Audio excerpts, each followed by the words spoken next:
So I survived another week. Um, it's it's been hard trying to reacclimate myself to the world, but sort of feeling like I'm still disconnected from the world, in the middle of nowhere. I haven't had my phone, so I haven't been able to connect with people on Instagram. Um, I guess I have emails for people, but I didn't feel like emailing people when I can't call them. But now I have a phone, so that's something. And I can also apply for jobs because I realized you can't apply for jobs without a phone number. And hoping to get back into some of my social media. It's a little hard to try to figure out what the right thing is to do financially. For the first time in my life, I've applied for things like food stamps, and then I went to this big orientation, and they're like, you pretty much have to do like 40 hours of volunteer work a week. So I'm thinking, why would I drive an underinsured car on a suspended license 40 hours a week to not get paid, to get at most like I think I'll get like $200 in food assistance a month, so that's like less than $1 an hour, if you count all of the other stuff I have to do just to get some food. So that doesn't really make sense. I'm hoping that I can get online work, which is also, I don't really have electricity, and I have to use, because I don't have electricity, I have to use phone for internet. I don't have Wi-Fi. So then if I get a job online tutoring, am I going to have power and a signal? I mean, I guess my idea would be to save up enough money to be able to afford a place to stay and have some kind of online income besides online sex work, which, I mean, it's not the worst, but it's not really a time of life to go into that as a growth industry.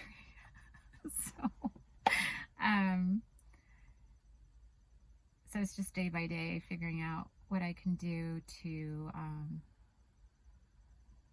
it's kind of juggling whether I want to eat or risk going to jail by driving. So I don't think I'll go to jail. I shouldn't say that.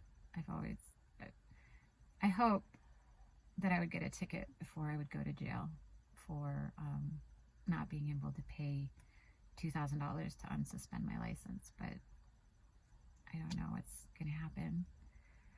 But I have a phone now, so I was able to listen to Spotify, which really made my life a lot better because I could listen to podcasts and music and feel a little bit human again. 7 months is a really long time to be locked up. I never imagined it could happen, because I didn't threaten anyone or hurt anyone or touch anyone or threaten their property or touch their property or harm anyone. So I didn't think I could just be locked up for 7 months for yelling. But you can. And I remember wondering, like, will life be better when I'm out?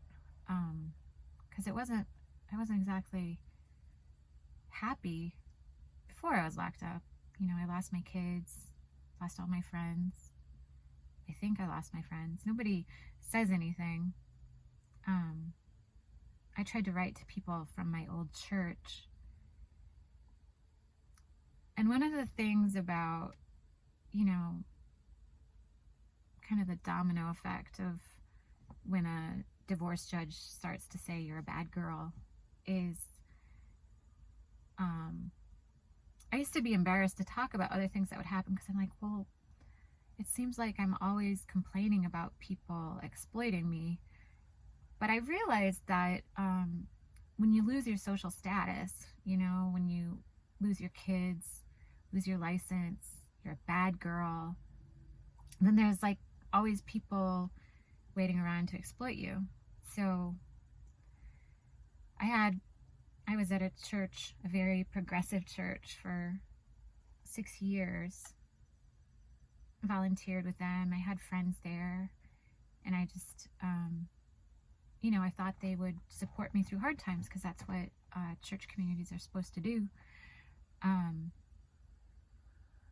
But then, after I lost the boys, and there was so much child support taken that I lost my housing in Chicago, and so I was homeless, and a deacon from my very progressive church generously offered to take me in for $1,000 a month. And it was just, I knew when I first talked to them, because I said, I've provided testimony about judges, and I have to deal with a lot of U.S. Marshals. Like 99.9% of people, I assumed they would think I was lying or crazy. But I kind of knew something was fishy because they pretended to believe me. And I was like, I don't think they really believe me. I don't think they did. I think they just thought I was crazy and vulnerable. And so when I was staying with them, there was this bathroom that I had to use, and I found out that there was a window there, and they would watch me through the window when I was naked. No matter how you look at that, that's fucked up, and it's exploitative, and it's real. But a deacon at a big Evanston church is more powerful than me. So I just lost all my friends at the church. I tried not to say anything, because I was like, well, I don't need more problems. I got plenty of problems. So I'm not going to say the truth about that. And then I just kind of had a spiritual pimple that I needed to pop. That's so gross. I'm sorry. And I was like, well, maybe it's because I didn't tell the truth about what Terry did, and her husband. And so I said the truth. And my very progressive minister, he responded like it was HR. He's like, well, you didn't file a police report, so there's nothing I can do. And, this didn't happen on church grounds, so it's not on. It's like, I wasn't asking you to publicly do anything. I was just saying, this is a deacon. She shouldn't be a deacon because she abused that authority. She could have quietly been removed, but that would be admitting that I was telling the truth, which I was. So my point is, when I wrote to my lovely progressive church from jail, and these are the kind of liberals who love people in jail.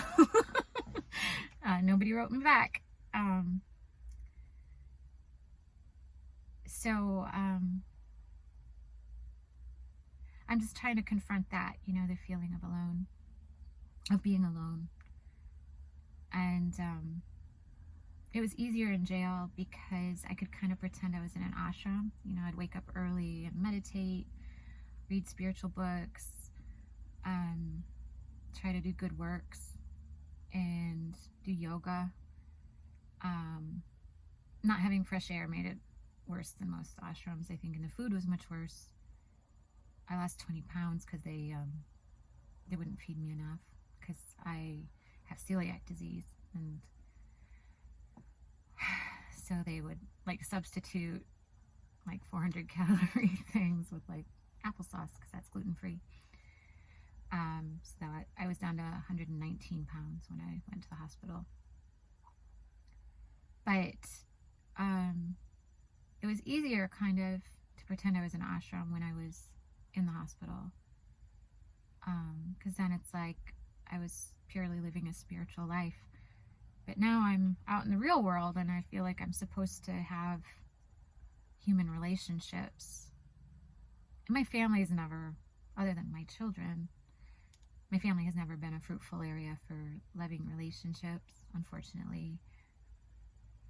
But I usually had friends, and usually had a romantic relationship. It's kind of hard to date with a tether and a curfew. I can't go anywhere that serves alcohol by the cup, which pretty much means the only restaurants within 30 miles of me. So I'm not doing a lot of dating.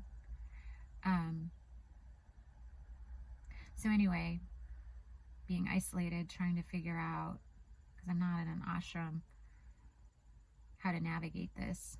But it really helped a lot to get Spotify back and listen to my favorite spiritual teacher, Tara Brach, and try to feel part of something universal and good. It's not exactly represented in the humans immediately around me, but in kind of an abstract way, I feel connected to humanity. And so, yeah, I'm hoping that sustains me while I try to live the life I'm supposedly supposed to live here. Try to get a job, maybe try to pay off the $2,000 child support debt so I can get a license reinstated. But first I have to pay off $3,000 on the car, so I have a car to drive with the reinstated license. It seems really daunting, but I've done more in the past. I just had a lot more support and a lot more belief in human beings. I don't have that now, but I'm working on it.